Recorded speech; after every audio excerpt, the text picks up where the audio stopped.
Dobro večer, dragi prijatelji, članovi HDSSB-a i oni koji će to tek postaviti. Evo ja ću reći nešto oko samog osnivanja i onoga šta znači ovo HDSSB.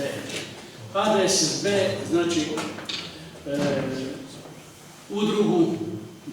udrugu Sabor, Hrvatski demokratski sabor Slavonije i Baranje, koji je nastao 2005. godine, dakle 8. listopada imali smo snimačku skupštinu i od tada djelujemo evo već nego 7 godina. Nakon 2 godine osniva se Hrvatski demokratski savez Slavonije i Baranje, dakle to je politička stranka. Mi smo ovdje u funkciji Sabora i član Hrvatskog demokratskog sabora može biti svaka osoba, bila ona u HDZ-u, SDP-u ili bilo kojoj drugoj stranci, ako pripada i bilo kojoj vjeroispovijesti. Prema tome, udruga građana je ta koja je bila iz početka pokret. Za što? Za bolji život svih ljudi u Hrvatskoj, a posebice za život u Slavoniji i Baranji. A tu Slavoniju i Baranju čini dakle 5 županija, među koje spada i Virovitičko-podravska županija. 90. godine u Ustavu Republike Hrvatske, kad se država stvorila i napisan je dakle Ustav, i u Ustavu ja ću pročitati 4 rečenice šta je pisalo u tom Ustavu, ono što je nama interesantno. Rečeno je da je Republika Hrvatska jedinstvena i nedjeljiva demokratska i socijalna država. Rečeno je da država potiče gospodarski napredak i socijalno blagostanje građana i brine se za gospodarski razvitak svih svojih krajeva. Svaki zaposleni ima pravo na zaradu kojom može osigurati sebi i obitelji slobodan i dostojan život. Država štiti materinstvo, djecu i mladež, te stvara socijalne, kulturne, odgojne, materijalne i druge uvjete kojim se promiče ostvarivanje prava na dostojan život. To su, dakle, izvadci iz našega Ustava 90. godine.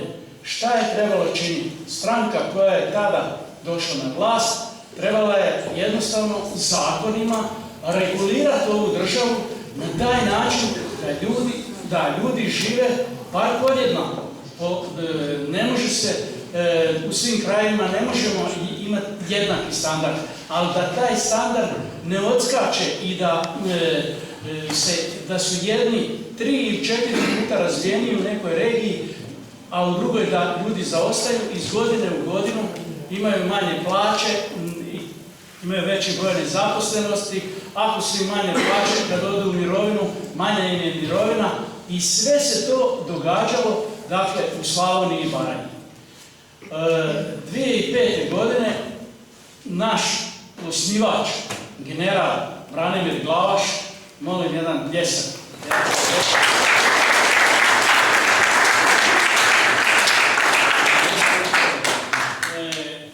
On vas je pozdravio, ja sam imao čast da sam bio s njim, imao je on nedavno rođendan, bio sam s njim i on se, mala digresija, on se dobro osjeća, prati situaciju u Hrvatskoj i evo nadamo se da će i Ustavni sud izvaditi iz ladice njegov predmet pa ćemo vidjeti šta će se dalje događati. Ali moram vam još prenijeti jedan pozdrav, a to je od našeg predsjednika, profesora doktora Šišarića, kojemu je žao da nije mogao biti nazočan jer je bio na jednom drugom sastanku, a inače mi imamo preksutra dan grada Osijeka pa je velika gužva i tako da sam ja evo kao jedini predstavnik.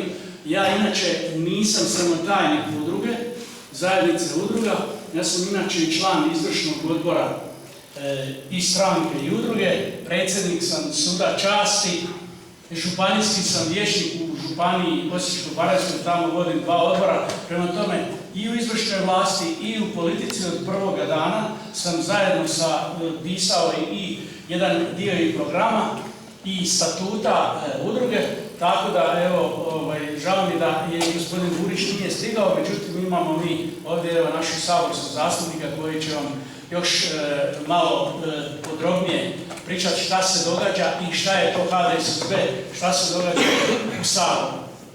Ja bih rekao ovako još da sam došao ovdje, dakle objasniti vam da bolji život i ovo za svoje ne mogu ja ostvariti, niti može bilo koji pojedinac. To za svoje, to ste vi. Dakle, vi ste snaga općine, snaga svoga naselja, snaga grada i snaga ove države. Dakle, onako kako vi odlučite, tako će se i stranka, a i ljudi, tako će se razvijati i ostvarivati će se i nekakvi bolji rezultati ako se dogovaramo, ako možemo nešto poboljšati sa onim novcima kojima se zapravo raspolaže. U svome statutu općina Sopje, ja ćemo malo na jednu nižu razinu, općina Sopje je u svom statutu napisala i kaže da se u općini ostvaraju potrebe i osobito te potrebe i poslovi odnose se na, ima 10 stvari koje je općina, dakle zato je ona i osnovana i po Ustavu i po zakonu, mora brinuti o ravnomjernom razvoju općine, odnosno naselja. I prvo, dakle, za uređenje naselja i stanovanja. Drugo, mora se brinuti za prostorno i urbanističko planiranje. Treće, za komunalne djelatnosti. Četvrto, brigu o djeci. Peto, socijalnu skrb. Šesto, primarnu i zdravstvenu zaštitu. Sedmo, odgoj i osnovno obrazovanje. Osmo, kultura, tjelesna kultura i šport. Deveto, zaštitu i napređenje prirodnog okoliša. Deseto, protupožarnu i civilnu zaštitu. Dakle, taj posao mora biti organiziran u općini. U vašoj općini je organiziran tako da je to u jednom upravnom odjelu sa 9 djelatnika, a sama općina sada broji 2313 stanovnika, od toga Josipovo, gdje se ovdje nalazimo, ima 281 stanovnika prema popisu 2011. godine, najnovijem popisu, i on čini 12% stanovništva ove općine.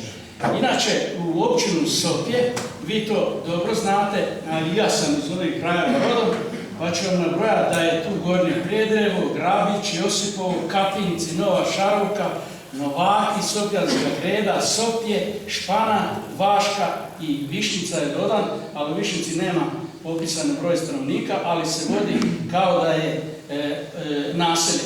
Dakle, ova naselja koja smo nabrojali, ona su potpuno ravnopravna i općinska vlast je prema ovome što sam sada nabrojao morala voditi računa kroz sve ove godine da zadovolji ljude jednako u Josipovu kao u Sopju, Španatu ili Vaškoj.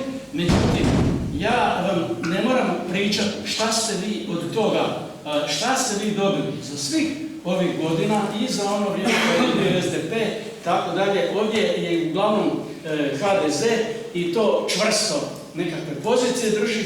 Međutim, mene je raspoložilo ovaj podatak koji ću vam točno iznijeti na općini Sopje za Sabor. Dakle, kad niste bili organizirani, što je već bilo tu i rečeno, kad ste spontano, znajući, osjećajući nepravdu prema i vašem naselju, kad ste izašli na izbore za saborske zastupnike i vi ste glasovali tako da je HDSSB u vašoj